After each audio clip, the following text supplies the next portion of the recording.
आज हम पढ़ेंगे कि महाजनपद काल और मगध का उदय कैसे हुआ। महाजनपद की सामान्य जानकारी में है कि महाजनपद क्या है और उसके काल की जानकारी लिखने के लिए क्वेश्चन आता है, तो उसके लिए लिखेंगे हम कि महाजनपद जो है महान राज्य या बड़े राज्यों के से मिलकर बना है और इसका समय जो था वो 600 से 321 ईसा पूर्व था। कुल 16 महाजनपद थे जिनके स्थान थे उत्तर, दक्षिण, पूर्व और पश्चिमी भारत। जो शासन का प्रकार था वह राजतंत्र था, यानी कि एक राजा और गणराज्य यानी संघ का राज्य था। प्रमुख जो शासन थे वो थे मगध के राजा बिंबिसार, अजातशत्रु। इसके बाद में है कि 16 महाजनपद और उनकी प्रमुख विशेषताएं। हम यहाँ पर 16 महाजनपद देखेंगे कि कौन कौन से महाजनपद कहाँ थे, क्या स्थान था उनका और क्या उनकी विशेषताएं थी। सबसे पहले हमारा आता है अंग महाजनपद, जो कि पूर्व भारत और बिहार में था। यह एक राजतंत्र था जहाँ की विशेषताएं थी कि कृषि और व्यापार का केंद्र था ये।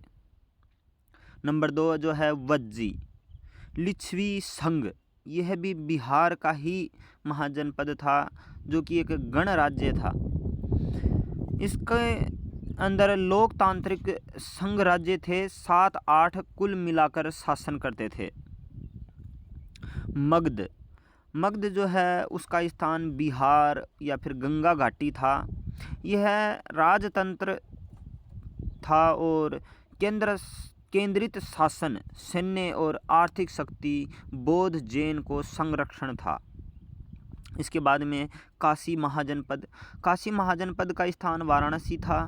राजतंत्र था जहाँ पर वो धार्मिक और सांस्कृतिक केंद्र था। यह है कौशल या यह है उत्तर प्रदेश में जो है कौशल था और यह भी एक राजतंत्र था और इसमें बौद्ध धर्म का विकास हुआ था। वत्स जो है वह उत्तर प्रदेश के अंदर था। मल्ल भी उत्तर प्रदेश का ही है, लेकिन वत्स राजतंत्र था जबकि मल्ल जो है वह गणराज्य था। वत्स जो है वह कृषि और व्यापार में शक्ति था, इसकी प्रमुख विशेषता है। जबकि जो मल्ल जो एक गणराज्य ही था, संघ राज्य और लोकतांत्रिक तत्व थे इसके दौरान। कुरु जो हरियाणा और पश्चिमी यूपी के अंदर एक राजतंत्र था।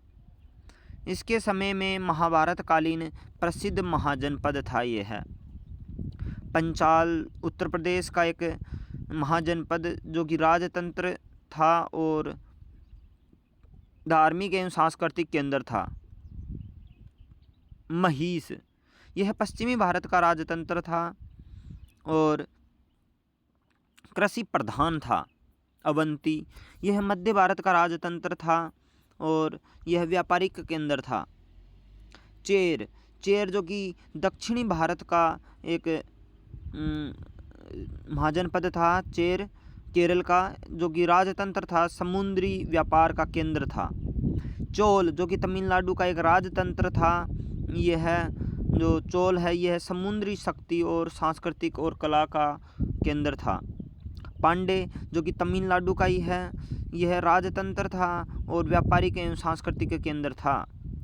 इसके बाद में है शक उत्तर पश्चिमी भारत, पंजाब, इसका राजतंत्र था और यह सैनिक शक्ति और सीमा सुरक्षा के अंदर केंद्र था। विदेह है हमारा 16वां महाजनपद है जो कि बिहार और नेपाल के क्षेत्र में था। यह राजतंत्र, धार्मिक और सांस्कृतिक केंद्र था।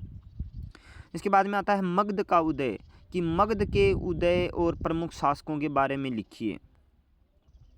तो मगध का उदय जो है इसके अंदर प्रमुख शासक जो है वो था बिंबिसार जो कि 544 से 492 ईसा पूर्व था।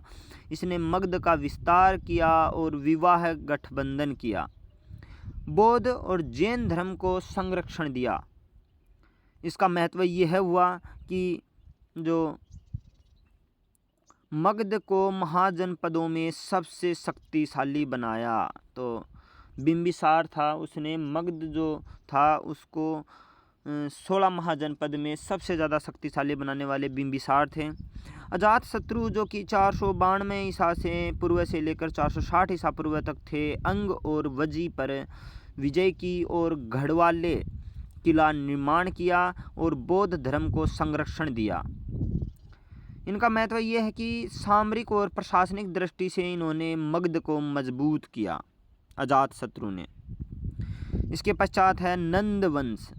चंद्रगुप्त से पहले इनका काल था और इन्होंने विशाल सेना, आर्थिक समृद्धि और प्रशासनिक सुधार किए और चंद्रगुप्त मौर्य के लिए आधार तैयार किया था इन्होंने। चंद्रगुप्त मौर्य भी बहुत ही प्रमुख शासक हुए हैं।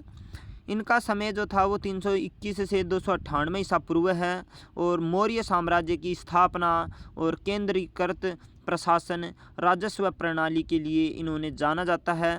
प्राचीन भारत का सबसे बड़ा साम्राज्य व नंद वंश का अंत किया इसी ने, चंद्रगुप्त मौर्य ने ही किया था। मगध का महत्व क्यों बढ़ा? मगध का महत्व राजनीतिक स्थिति ये थी कि गंगा घाटी और व्यापार मार्ग के कारण इसका महत्व है। सैन्य शक्ति में विशाल किले और सेनाएं थी। प्रशासनिक कौशल में केंद्रीकृत शासन था। आर्थिक शक्ति में कृषि, खनिज और व्यापार थे। धर्म संरक्षण में इन्होंने बौद्ध एवं जैन धर्म को संरक्षण दिया। इसी कारण मगध था उसका महत्व बढ़ा था। मगध काल महाजनपद जो थे उनके अंदर शासन और प्रशासनिक संरचना क्या थी? इसके अंदर जो राजतंत्र था वह एक राजा के द्वारा शासन होता था। गणराज्य जो थे संघ राज्य मंत्रिपरिषद द्वारा निर्णय लिया जाता था। सेना और कर व्यवस्था थी। वज्जी और मल्ल संघ जैसे लोकतांत्रिक जो राज्य थे। महाजनपद काल की सामाजिक और आर्थिक विशेषताएं क्या थी? सामाजिक विशेषताओं में ये थी कि वर्ण व्यवस्था थी वहाँ पर। आर्थिक व्यवस्था के अंदर ये थी कि कृषि प्रधान व्यापार और नगरीय के अंदर हाट और बाजार थे। उद्योगों के अंदर धातु, हथकरघा और शिल्प जैसे उद्योग उस टाइम में थे।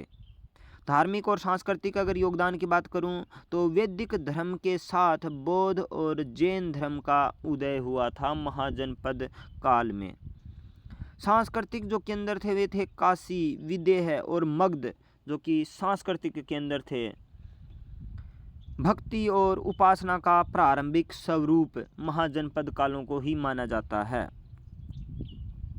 महाजनपद कालों का भौगोलिक स्थान की अगर बात करूं तो दिशा और महाजनपद उत्तर दिशा में कुरु और पंचाल थे और पूर्व दिशा में अंग, मगध और वज्जी थे और दक्षिण में चेर, चोल, पांडे, पश्चिम में महिष और अवंती, उत्तर पश्चिम में शक जो गणराज्य थे वो थे।